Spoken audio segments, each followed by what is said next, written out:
आपले गणपती असतात, जो उत्सव मोठा असतो त्या उत्सवात भरपूर लोकांचे गणपती असतात, सर्वांचे आमंत्रण असतं, पण ते 10 दिवसात आम्हाला सगळ्यांच्या घरी जाणं शक्य होत नाही. आणि जातो तरी पण काही चुकून राहतं, पण ते काही लोक रागवतात, का नाही आलं, बोलतात फोन करून का माझ्या घरी का नाही आलात. त्याच निमित्तानं म्हणजे आम्ही असा विचार केला, का नाही आपण त्याच लोकांना आपल्या घरी बोलूया, अशी संकल्पना केली.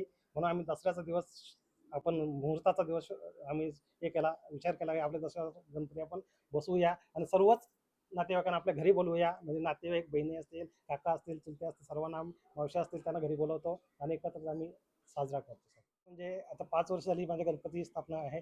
पण ते 8 दिवसाचं या कारणाने ठेवतो आम्ही की उद्या एकादशी असल्यामुळे गणपती विसर्जन करण्याच्या अगोदर आपल्याला श्रीफळ वाढवावा लागतो. तो एकादशी निमित्त आपल्याला हिंदू धर्मानुसार एकादशीला आपण नारळ वाढवत नाही, म्हणून तो एक दिवस आम्ही वाढवतो.